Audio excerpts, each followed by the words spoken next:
Bismillahirrahmanirrahim.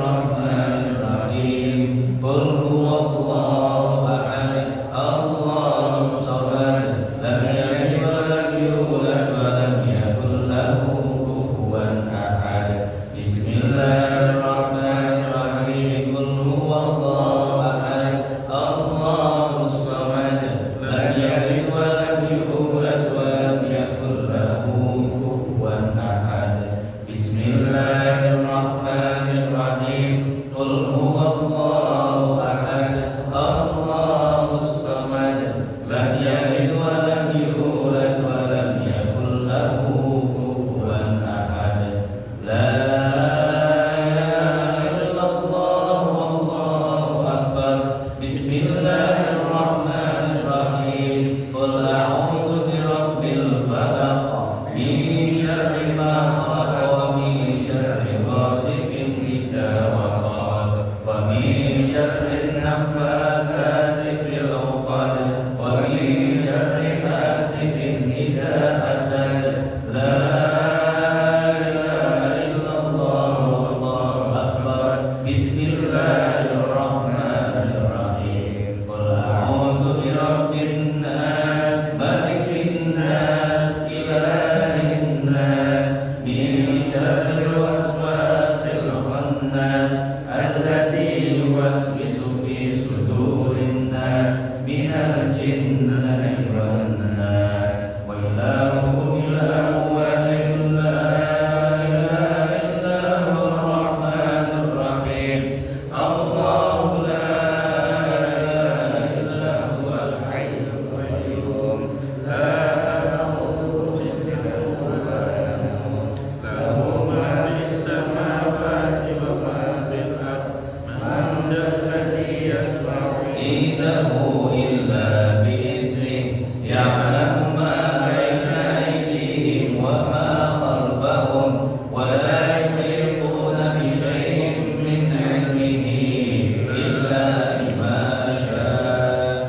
Wasi'a kursiyyuhu as-samawati wal ardh, wa la ya'uduhu hifdhuhuma, wa huwal 'aliyyul 'azim. Afdal dzikri fa'lam annahu la ilaha illallah, la ilaha illallah, la ilaha illallah. Sayyiduna Muhammadur Rasulullah sallallahu alaihi wasallam. La ilaha illallah, la ilaha illallah, la ilaha illallah, la ilaha illallah, la ilaha illallah, la ilaha illallah, la ilaha illallah, la ilaha illallah, la ilaha illallah, la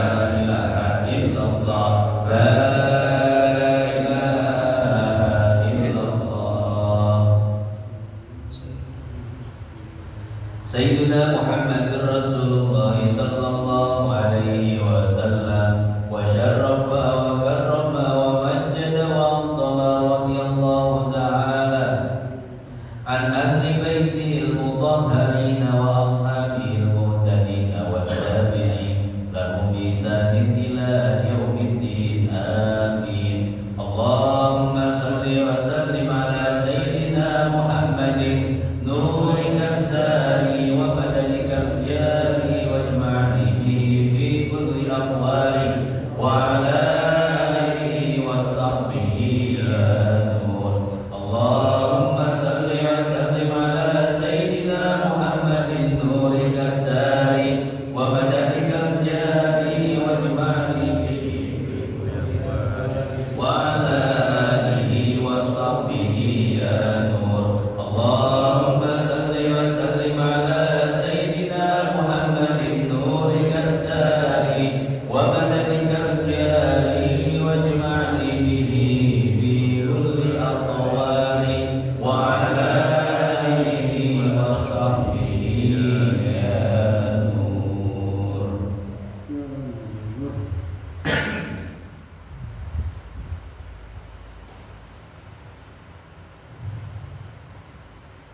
Bismillah.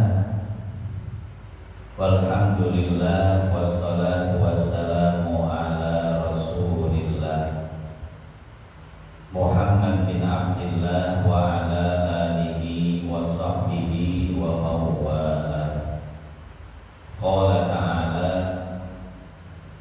wa min ayatihi an khalaqalakum min anfusikum azwaja litaskunu ilaiha wa ja'ala bainakum mawaddatan wa rahmah inna fi dzalika laayatin liqaumin yatafakkarun. Wa qala an-nabi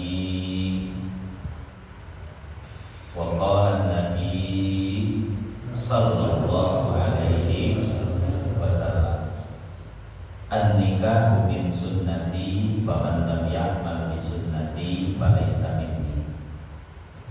Yang saya hormati dan saya muliakan segenap hadirin jamaah Musholla Baitul Mukmin, wabil khusus Ketua Dewan Kemakmuran Musholla beserta seluruh jajaran pengurusnya, para orang tua, para tokoh, para sesepuh, generasi muda, generasi tua.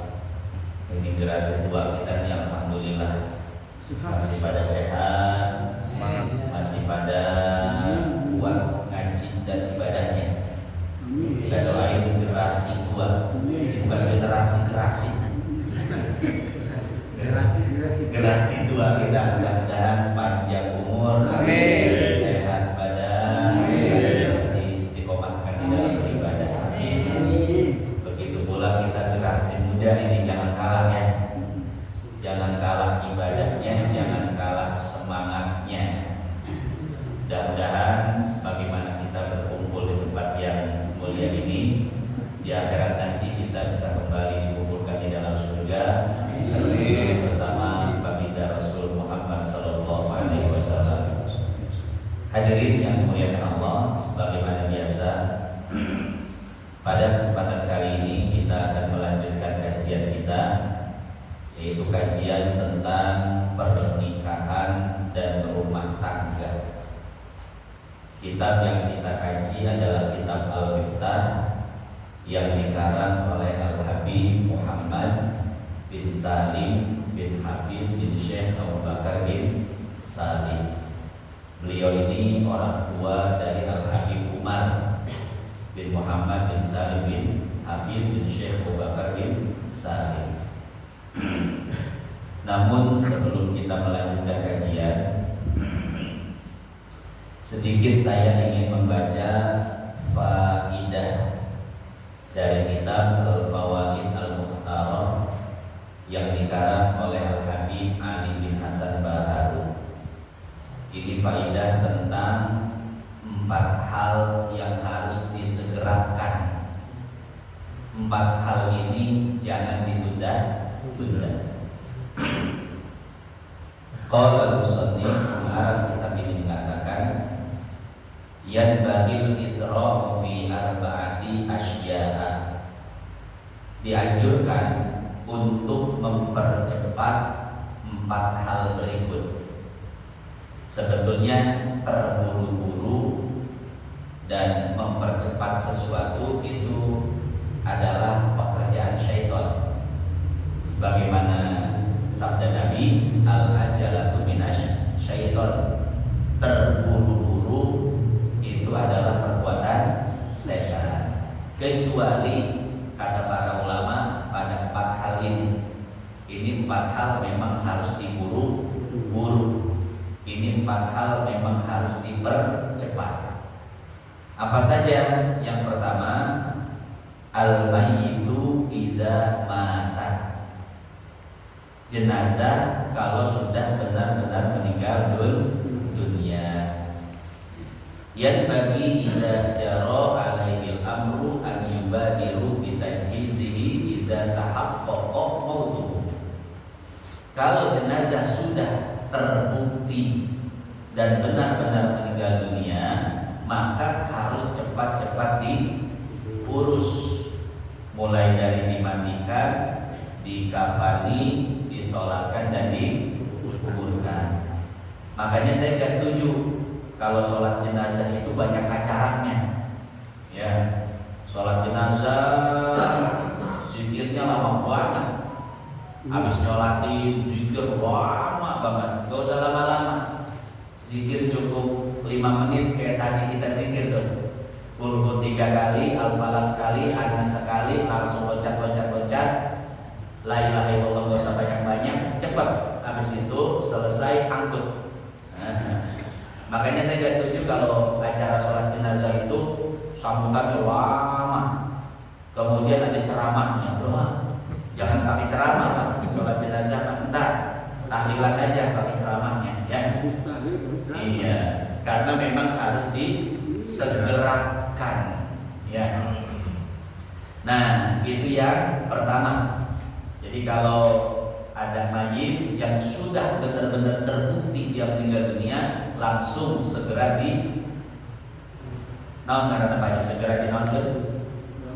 diurus jenazahnya, ya. Saya pernah bilang ke mertua saya, "Mi, anak Umi gak bisa ngurusin saya."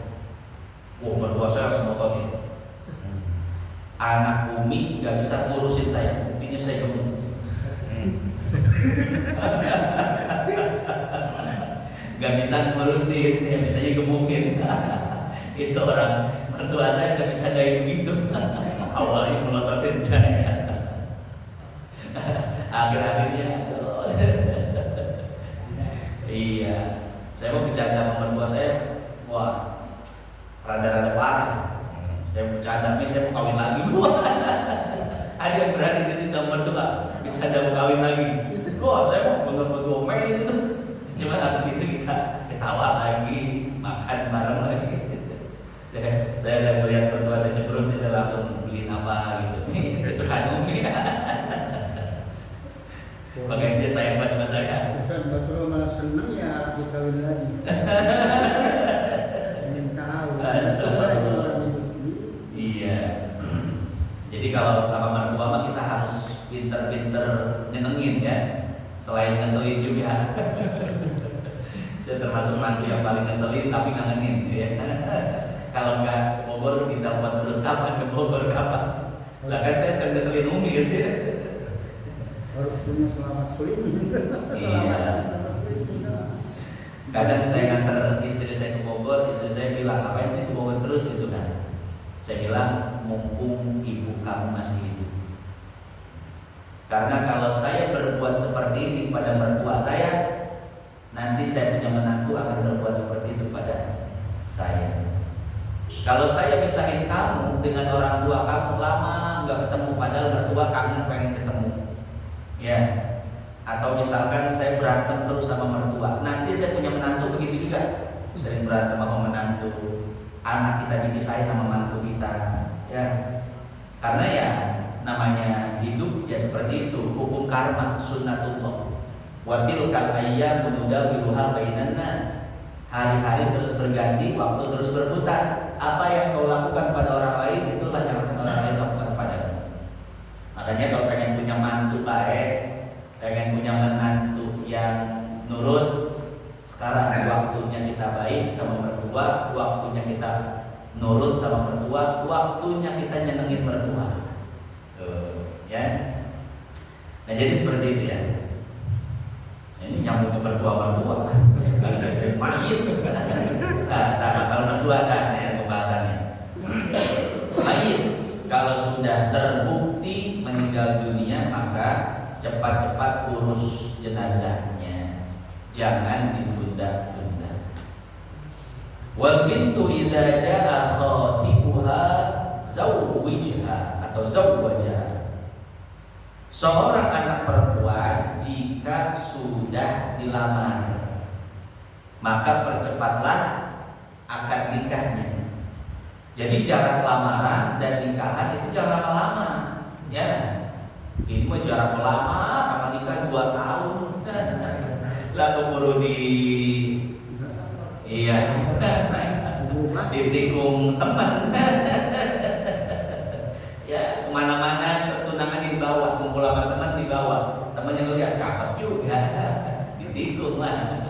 Makanya Makanya jangan lama-lama.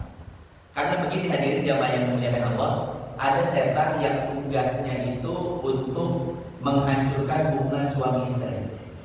Namanya Akwar. Bukan Anwar, ya bukan. Ada Anwar. Bukan Anwar, Akwar. Ya. Ada setan namanya Akwar. Itu khusus, dia spesialisnya untuk menghancurkan hubungan rumah tangga.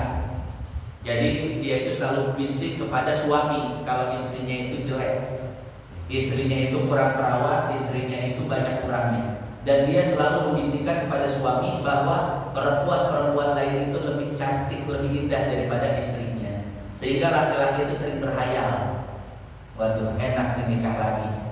Apalagi sama yang soleha, yang akhlaknya baik, di rumah cocoknya kayak speaker musola. Itu tuh kerjaan si Akwar, hati-hati ya. Dia itu kerjaan membuat diri kita memiliki pikiran buruk terhadap istri kita. Sama istri si Akwar juga bisa istri kita. Wah, punya suami begitu. No, lihat suami tangga, no, lihat suami anu. Jadi dibikin kita nggak akur. Ya, makanya hati-hati dengan godaan si Akwar. Ada yang melesetin Anwar. Nah, begitu pula ketika seseorang ingin membina hubungan serius satu pernikahan, itu akan dihalang-halangi oleh si Akwar ini. Ya. Jadi ketika seseorang belum halal pacaran, maka si laki-laki itu akan menganggap si perempuan adalah wanita paling cantik di dunia. Makanya ketika pacaran itu ditawarin cewek manapun dia nggak mau, walaupun yang ditawarkan itu sangat cantik lebih daripada pacarnya. Karena itu si Akwar itu membuat buta nih perempuan paling cantik nih pacarnya. Supaya apa? Supaya zina, supaya maksiat dan lain sebagainya.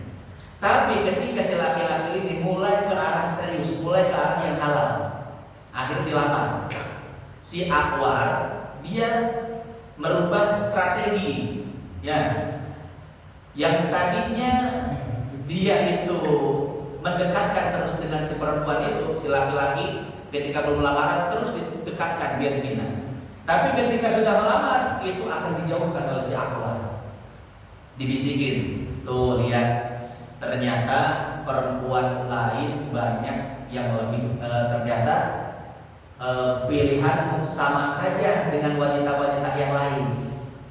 Nanti laki-laki itu yang punya pandangan seperti itu lah. Kok habis dilamar perempuan yang sama ternyata sama sama perempuan lainnya. Kira-kira saya dia tuh yang cakep, yang lain banyak cakep juga sama. Tuh dibuat seperti itu. Setelah menikah halal, si Akwar bisikannya lebih kencang. Dia bilang ternyata perempuan lain lebih cantik dan lebih bagus daripada istrimu. Ya, itulah keadaan laki-laki ketika dia sudah menikah. Apalagi semakin lama usia pernikahannya, semakin gele sama istri. Gele. Soalnya ayah terus gitu, ayah kesel gak ada majikan itu. Tapi udah cerai-cerai. Aduh, masya Allah. Ada 2 orang berantem terus, udah tua, udah punya cucu. Iya, berantem terus. Ini suami istri. Akhirnya datang ke saya. Suaminya bilang, Pak Ustaz, istri saya begini. Pak Ustaz, suami saya juga begini dan begitu. Saya ketawa aja. Loh, kok Ustaz ketawa? Kita lagi ngadu masalah ini. Ustaz ketawa. Saya bilang, Bapak Ibu udah berapa tahun rumah tangga? Udah puluhan tahun Pak Ustaz. Berantem terus begini. Iya Pak Ustaz. Saya tanya, kok nggak cerai-cerai? Pada diam aja. Iya. Kita berantem terus tapi nggak cerai. Cerai. Saya bilang, itulah yang namanya cinta sejati. Ya, berantem terus tapi nggak cerai-cerai. Kalau nggak cinta mah dicerai Pak. Saya bilang, iya ya. Akhirnya akrab tuh. Akhirnya bisa saling mengerti dan memahami, ya. Yang tadinya suami kalau melihat istri itu protes, kamu kenapa begini, kenapa begitu? Istri juga sama, kamu kenapa begini, kenapa begitu. Setelah saya bilang itu, ini mah tinggal pemahaman aja. Kalau sampai bapak ibu pisah, penyesalan yang sangat mendalam akan terjadi. Kenapa? Buktinya puluhan tahun berantem tapi gak pernah cerai, itu menandakan cinta yang begitu besar. Tinggal pengertiannya aja. Oh sekarang itu masya Allah. Ya, nah, jadi begitu ya. Nanti ini kalau udah nikah nih otoy walid, nah ini kan tidak ada ilmu ya. Jadi apapun pertengkaran yang terjadi di dalam rumah tangga itu mah cuma bumbu-bumbunya aja. Kayak permen nano-nano. Tahu permen nano-nano? Manis, asam, asin. Memang begitu rumah tangga mah, ada manisnya, ada asamnya, ada asinnya. Kalau manis terus mah diabetes. Enggak nikmat rumah tangga ya. Jadi seperti itu. Makanya saya bilang istri saya, istriku kalau kita berantem ya pahami itu kehidupan rumah tangga.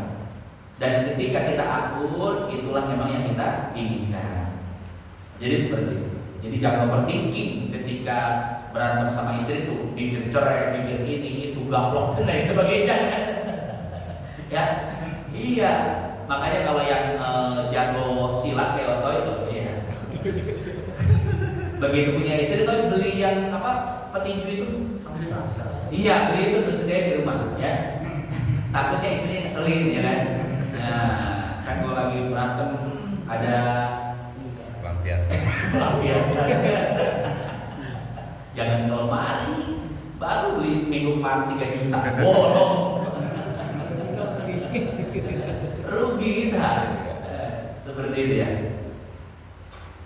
Itu yang kedua. Jadi kalau sudah punya tunangan, anak perempuan kita sudah punya tunangan, maka cepat-cepat nikahkan.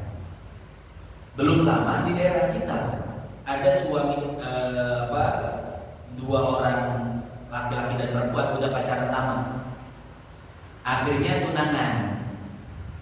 Nah, ketika tunangan itulah si laki-laki berpikir, sebentar lagi juga jadi istri saya. Akhirnya dia apain?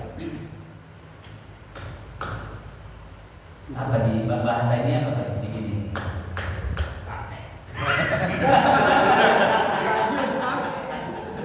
Emang baju. Iya, akhirnya pakai bahasa yang agak betul, digunakan. Digunakan. Ya, akhirnya dia berpikir sebentar lagi halal, akhirnya zina, hubungan badan. Setelah hubungan badan biasa kemana-mana bareng, akhirnya apa? Sebelum menikah kecelakaan. Dua-duanya kecelakaan, tapi saya si laki-laki meninggal. Coba udah digituin. Kecelakaan, meninggal. Ternyata si perempuannya apa? Hamil. Masya Allah gitu. Kumaha ceritanya ya. Ya, makanya pesen para ulama jangan lama. Tuh. Apalagi sebelumnya udah pacaran lama, kemudian tunangan jangan lama-lama. Takut kejadian seperti itu. Wal munkaru idza ra'ahu an yubadiru ila inkarihi wa izalatihi. Sebuah kemungkaran apabila terlihat maka harus cepat-cepat dihilangkan. Ngelihat satu kontrakan mencurigakan, ada perempuan, kadang laki-laki main di situ, ditutup pintu dan dalam, harus segera diambil tindakan. Ya, orang yang tahu lapor ke tokoh masyarakat, lapor ke tokoh agama. Nanti tokoh masyarakat dan tokoh agama berdiskusi bagaimana caranya untuk menghilangkan kemungkaran ini, dinasehati. Begitu muncul bibitnya langsung dicabut, dihilangkan, ya. Karena kalau didiamkan, waktu itu cuma satu pintu. Kalau didiamkan itu bisa jadi apa? 10 pintu, satu kontrakan semuanya kayak di Pasir Koncin. Pasir Koncin kan Los Angeles Cikarang. Apa aja di situ Pak? Ada apa aja ada di situ. Wow, itu kalau di kontrakan sono Pasir Koncin belakang itu tembak. Wow, malam-malam pada mabuk itu depan kontrakan. Ya. Nyanyi-nyanyi segala macam. Karena ini yang kontrak di situ ya yang kerja-kerja di pijit-pijit plus-plus, ya, yang mabuk jam 11 malam pulang pada naik motor sambil mabok dan lain sebagainya. Padahal dulu di situ ada ulama besar, namanya Raden Mama Bakri. Kalau ngaji itu udah kayak pasar, Pak. Ya, tapi sekarang, masya Allah, itu jadi Los Angeles. Los Angeles sekarang di situ apa aja ada ya. Anaknya pada misah-misah ya, nggak ada yang ngurusin. Cucunya di sini soalnya. Cucunya bisa memperingatkan, ini malah dijauhi. Iya, soalnya kan di generasi tua nih, generasi tua. Generasi tua udah. Udah. Tapi sekarang alhamdulillah kemarin pas ada demo itu kita demo besar-besaran, akhirnya yang punya kontrakan juga ketakutan. Sebelumnya yang punya kontrakan ngebela terus, ya ngebela terus. Sekarang alhamdulillah yang punya kontrakan juga udah dikit-dikit udah mulai ngaji sama kita, ya. Jadi sekarang tuh udah kurang peduli. Dulu kan kalau yang masuk itu, yang itu dibelain terus kan. Kalau sekarang udah silahkan kalau Ustaz. Ada Pak Haji Sugar, misalnya ada yang kemarin yang sampai eksekusi ke kontrakan-kontrakan itu kan. Ada Haja, Siti Latifah dan lain sebagainya. Sekarang udah mulai tuh berkurang, nggak kayak kemarin-kemarin. Nah jadi seperti itu, lihat kemaksiatan langsung hilangkan, jangan sampai menjamur. Wadin yang keempat, wadain yang keempat, idza kana indaka syai'un badir ila qadahu, yaitu hutang. Jadi hutang itu jangan ditunda-tunda ya. Pesan Nabi di dalam Sahih Bukhari, man kanat lahu madlamatun min akhirihi min syai'in aw irdin falyatahallalu minhul yaum. Barang siapa yang punya sangkut paut dengan manusia, maka selesaikanlah sekarang juga, kata Nabi. Min qabli an ya'tiya yaumun la dinaru fihi wa la dirham. Sebelum permasalahan itu sampai pada satu hari di mana dinar dirham tidak lagi manfaat. Artinya jangan sampai permasalahan itu, permasalahan dengan manusia, baik hutang, menzolimi, menyakiti dan lain sebagainya, jangan sampai terbawa ke akhirat. Iya. Kalau di dunia itu masih gampang, masih bisa minta maaf dan lain sebagainya. Tapi kalau sudah sampai terbawa ke akhirat, itu urusan runyem gitu ya. Taruhannya itu amal soleh kita, pahala kita, sholat, ngaji, semua itu jadi taruhan. Makanya di dalam Sahih Bukhari yang lain kata Nabi, di akhirat nanti ada orang yang muflis, bangkrut. Sahabat bertanya, wahai Nabi, siapa orang yang bangkrut? Kata Nabi, orang-orang yang bangkrut di akhirat adalah orang yang datang manja yaumal qiyamah bi sholatiha wa zakatiha wa qiraati Quran dan lain sebagainya. Orang yang datang di akhirat dengan membawa banyak amal soleh, sholat, zakat, sedekah dan lain sebagainya. Tapi dia itu punya sangkut paut sama manusia banyak. Pernah menzolimi, pernah memukul, pernah merampas, pernah menghina, pernah punya hutang. Maka satu persatu amal solehnya pun diambil dan habis. Kalau habis, maka ya sudah. Famasiru ilan nar, tempat kembalinya adalah ke itu dari itu. Makanya punya permasalahan dengan manusia harus cepat-cepat selesai. Nah, itulah 4 hal yang harus diburu dan harus disegerakan. Sampai sini paham ya insyaallah ya. Nah, itu perlu digarisbawahi itu yang mana tadi yang masalah nikah itu.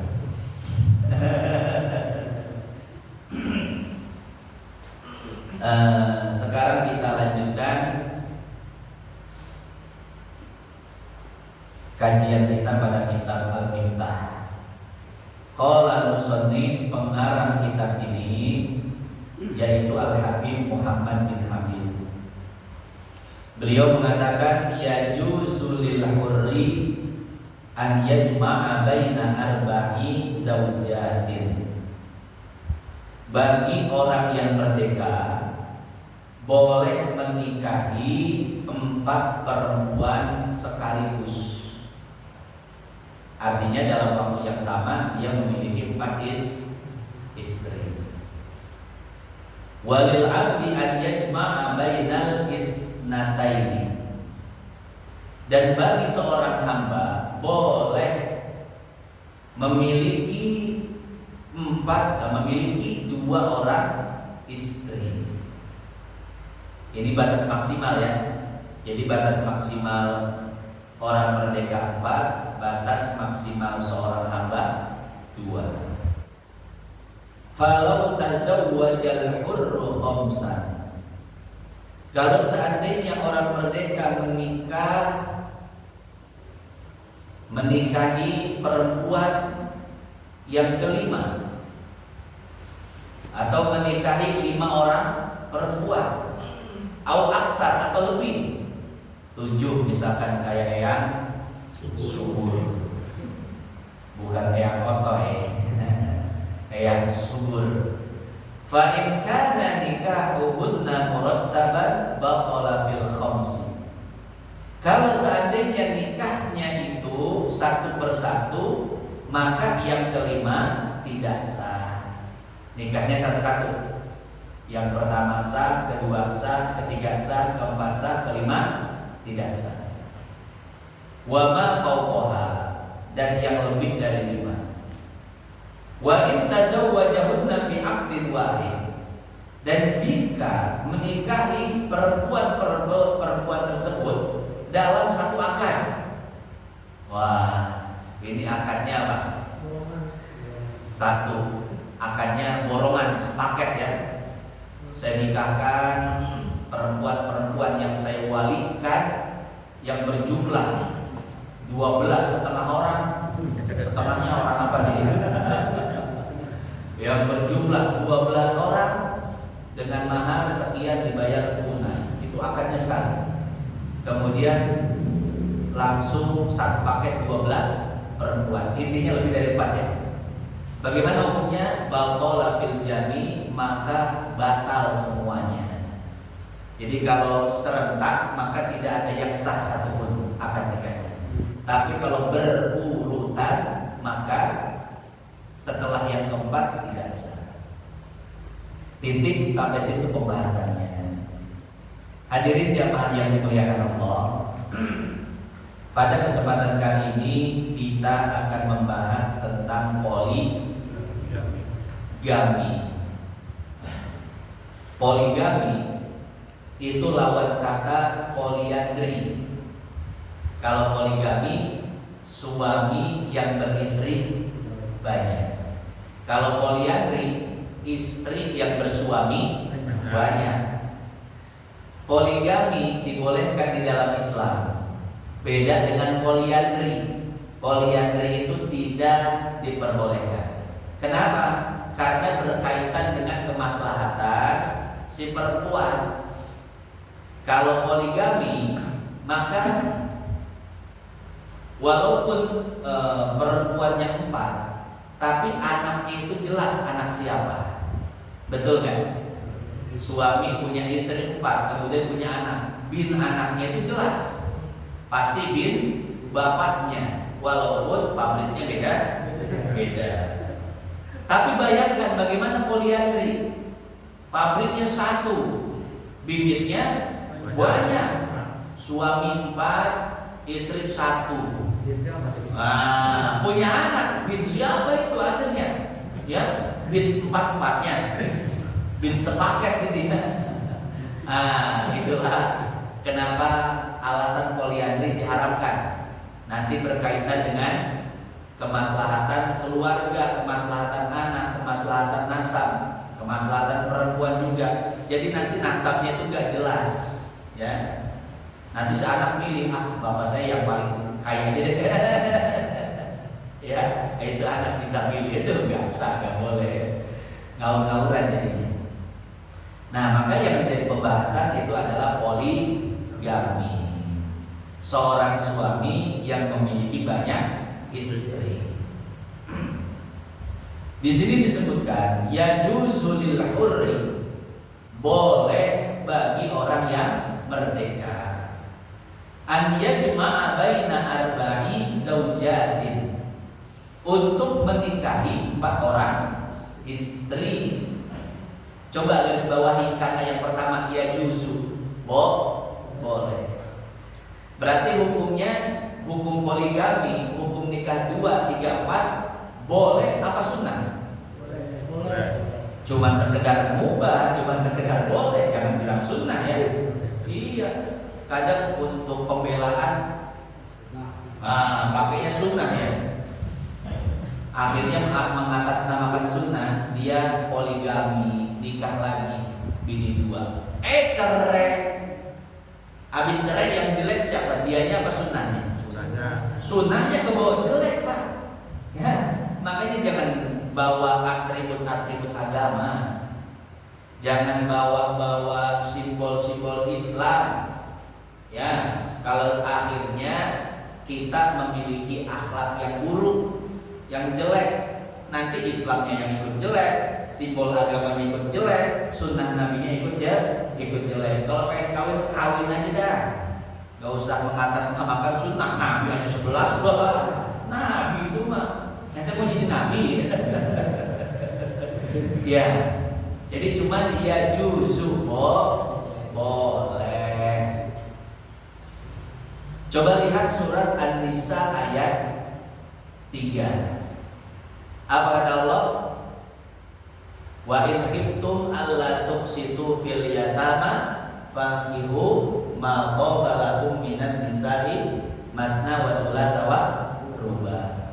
Kalian boleh poligami 2 istri, 3 istri atau 4 istri. Masna wa sulasa wa ruba. Dan 4 itu adalah batas maksimal. Dari mana kita tahu ayat ini maknanya 4 sebagai batas maksimal? Maka lihat hadis riwayat Imam Abu Dawud. Ada seorang sahabat Nabi yang memiliki 10 istri.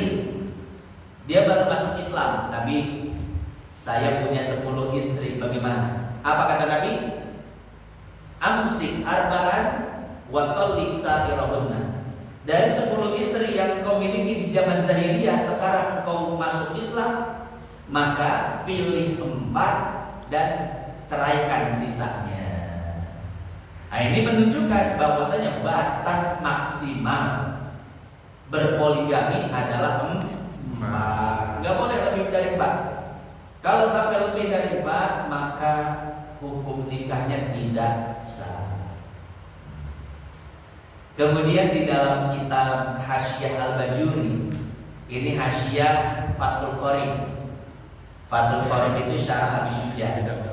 Abi Syuja syarahnya Fathul Qorib, atau kalau pengen disesuaikan namanya Matan Goyah wa Takrib, syarahnya Fathul Qorib. Kemudian hasyiahnya Hasyiah Syekh Ibrahim Al-Bajuri.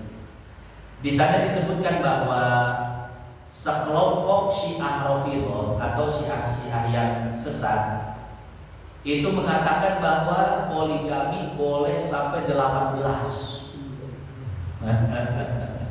Dari mana dalilnya? Dari ayat tadi katanya. Jadi masna itu secara bahasa artinya 2. Wasulasa 3. Waruba 4. 2 tambah 3 tambah 4 berapa? 18. Katakan 2 tambah 2 4. Kemudian 3 tambah 3 6. 4 tambah 4 4 tambah 6 tambah 8 18, Pak. Wah, itu sebagian Syiah ya mengatakan seperti itu. Boleh poligami sampai 18. Tapi ini jangan dipakai tuh ya. Jangan ini. Otot tadi lu pakai aja. Ini jangan dipakai nih perkataan ini ya. Tadi yang dimaksud untuk dipakai itu beda ya? Mananya ya? Beda. Ini pendapat jangan dipakai ini ya. Karena ini ijma ulama, baik Maliki, Hanafi, Syafi'i, Hambali, bahwa batas maksimal poligami adalah 4. Ya. Bahkan Syekh Az-Zamakhsyari, beliau walaupun orang Mu'tazilah, itu beliau mengatakan bahwasanya batas maksimal poligami adalah 4. Beliau ketika menafsirkan ayat tadi di dalam tafsirnya Al-Kasyaf, beliau menganalogikan seperti ini. Ya, beliau menganalogikan bagi-bagi duit kepada orang.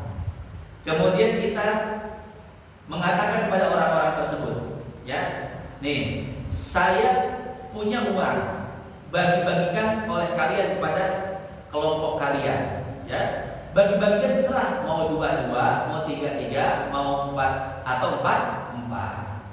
Nah, orang pasti langsung paham bahwasanya yang dimaksud 2-2, 3-3 atau 4-4 itu adalah masing-masing orang berhak 2, berhak 3 atau berhak 4. Bukan dijumlahin. Ya. Betul nggak? Jadi bukan 2-2, 3-3, 4-4 itu bukan dijumlahin. Tapi apa? Terserah. Mau ngambil 2-2, mau ngambil 3-3, mau ngambil 4-4. Itu beliau sangat bagus sekali ya ketika menafsirkan ayat tersebut.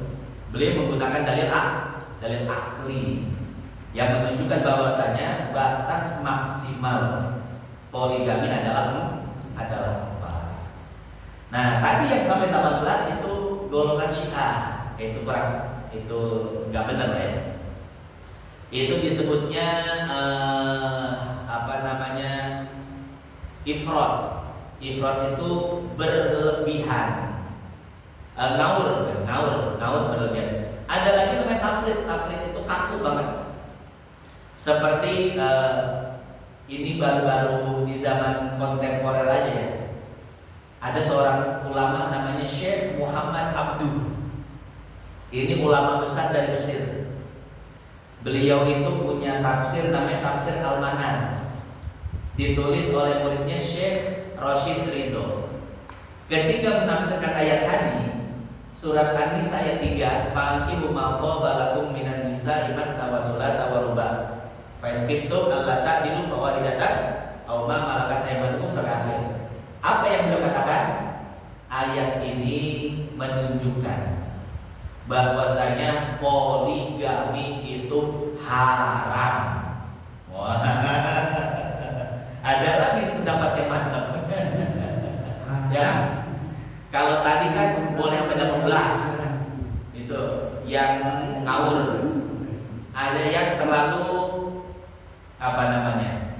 Ya, haram poligami. Ada yang mengharam poligami, ada yang menghalalkan tapi dengan jumlah yang enggak kira-kira. Nah, maka khairul umur sepaling-paling baik perkara adalah yang ausatuha, yang tengah-tengah. Ya, yaitu yang dikatakan oleh ijma ulama, boleh poligami tapi batasnya sampai 4. Nah, Syekh Muhammad Abduh itu mengharamkan poligami. Dan pendapatnya ini banyak dicatut oleh para akademisi liberal. Jadi orang-orang liberal itu ya mengharamkan poligami. Ya, saya akhirnya penasaran kenapa sih orang liberal itu mengharamkan poligami. Ya, terutama para feminis liberal. Ada di Indonesia feminis liberal terkenal banget orangnya. Dan itu kebetulan dosen saya. Saya penasaran, beli bukunya gede-gede banget. Judulnya Muslimah Reformis sama Ensiklopedia Muslimah apa saya lupa.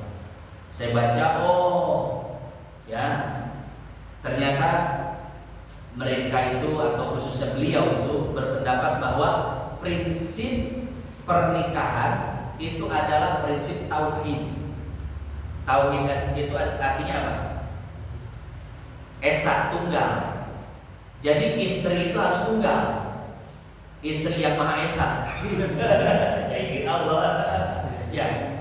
Karena begini, setelah dia melakukan penelitian terhadap ayat Quran, tidak akan terwujud sakinah mawaddah warahmah kecuali hanya oleh satu istri. Bayangkan kalau punya dua pasti berantem.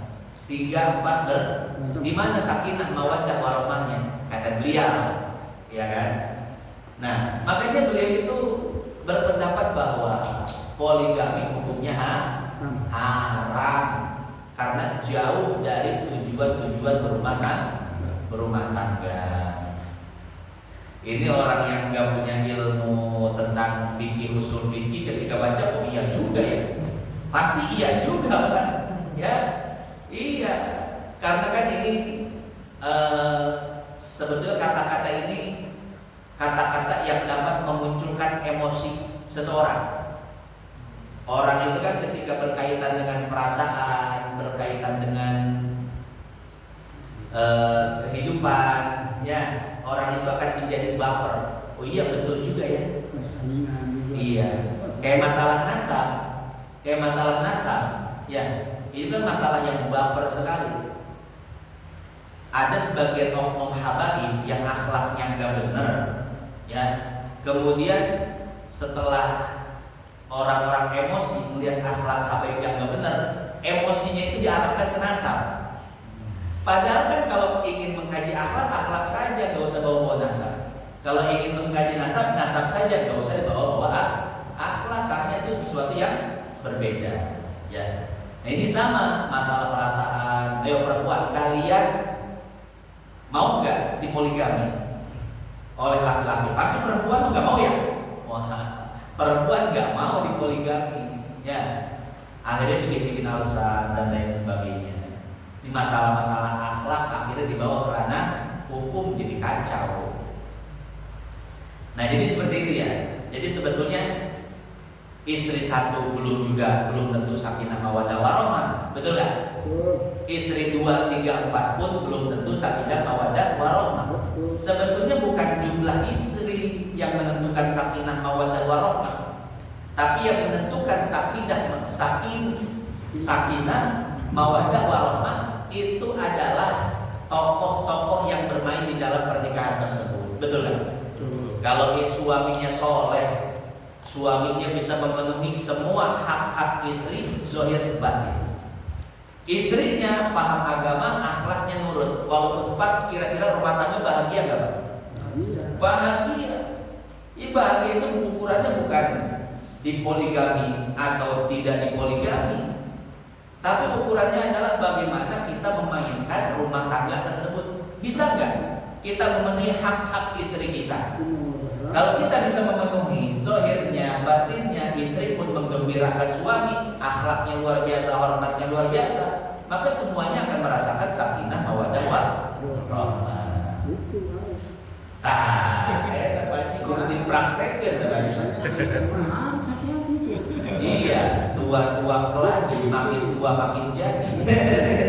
Jangan sampai omongan ocon bener. Nah, ditulis ke malaikat nih. Jangan ocon sama mertua, waduh. Saya nggak jelas nih.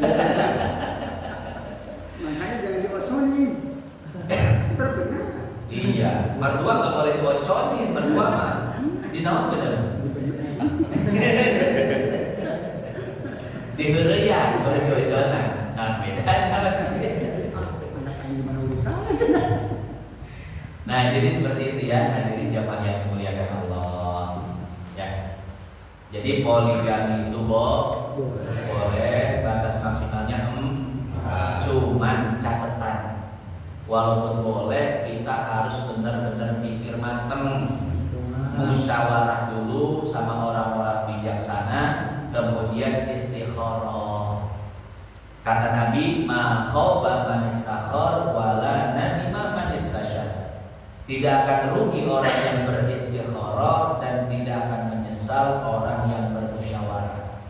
Jadi kalau kita punya urusan apapun ya, apalagi urusan penting, urusan pernikahan, maka jangan tinggalkan dua ini. Musyawarah dengan orang sebagai hablum minan nas dan istikharah kepada Allah sebagai minta petunjuk hidayah. Kita lanjutkan, walil abdi an yajma'a bainal isnatain.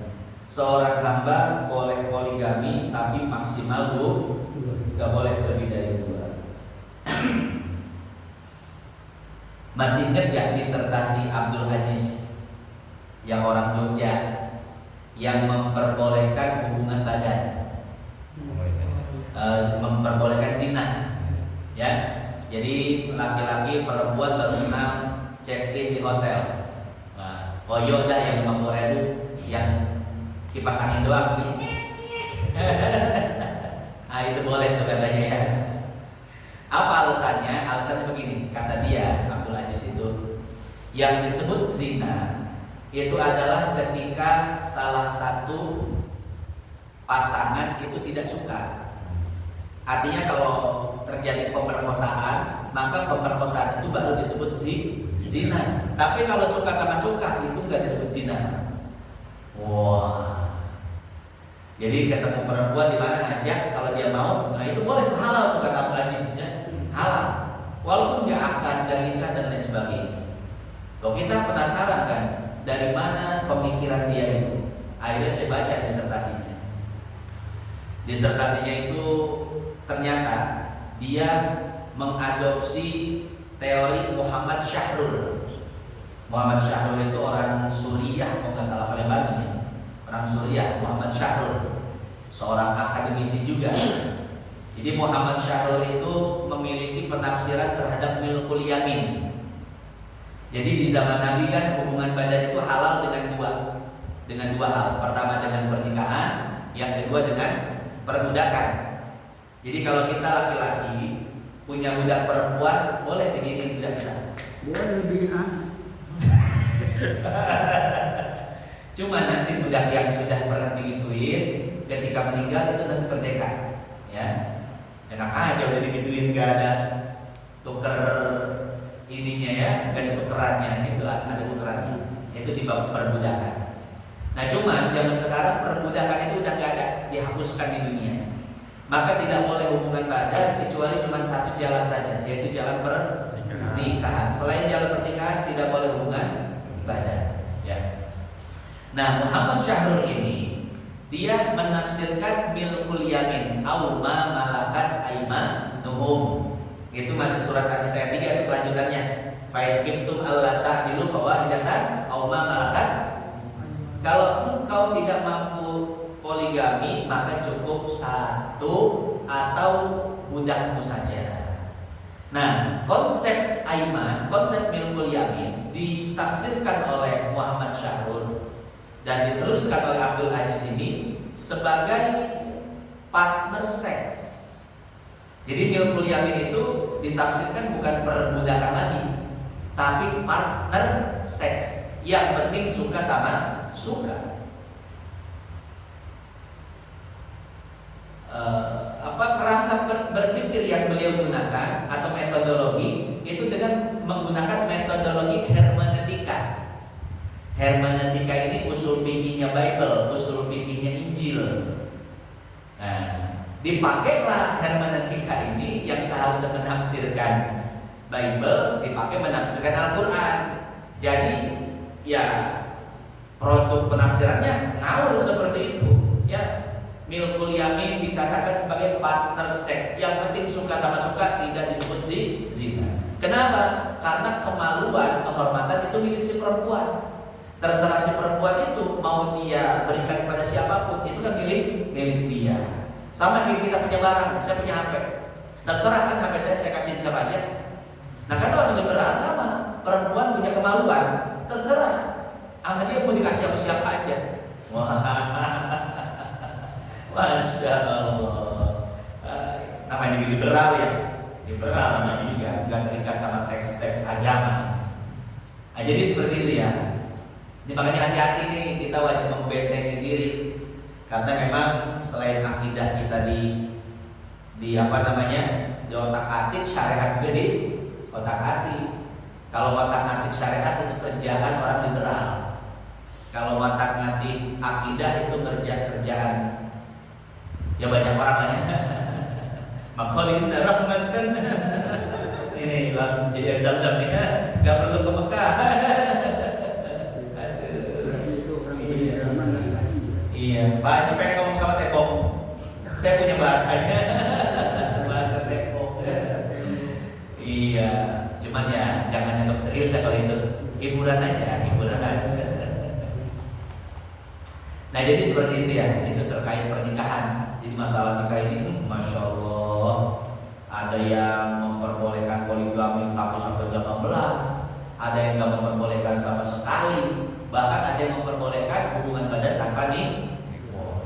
Ini bahaya banget nih, apalagi viral kan ya, di TV-an di mana-mana pun ada beritanya. Sampai-sampai anak muda ada yang nanya sama saya, Ustaz, itu kan pendapat pendapat ya ijtihad katanya. Setiap ijtihad itu pasti benar. Boleh nggak saya praktek? La ilaha illallah. Serius, ada pemuda yang bilang seperti itu. Saya bilang ijtihad yang benar ijtihad ulama. Dia mah bukan ulama. Dia mah cuma tukang dosen. Tukang dosen. Ya, bukan dosen, tukang dosen. Yang hafal Quran juga enggak, bahasa Arab, nahwu, shoroh, mantek, balaghah itu enggak ngerti mungkin dan lain sebagainya. Nah jadi seperti itu ya. Iya. Kita megangnya para ulama aja dah yang jelas pasti selamat. Falau tazawwajal hur khamsan aw aktsar fa in kana nikahuhunna murattaban batala fil khamisah wa ma fawqaha wa in tazawwajahunna fi aqdin wahidin batala fil jami'. Titik. Seperti yang tadi dijelaskan, kalau ada laki-laki yang akad dengan 5 wanita, maka dilihat dulu cara akadnya. Kalau akadnya satu-satu, maka yang 4 sah, yang kelima ke atas tidak sah. Kalau akadnya sepaket, langsung 5-5-nya, maka tidak sah semuanya. Titik. Wallahu a'lam bishawab. Hadirin jamaah yang dimuliakan Allah, itu saja yang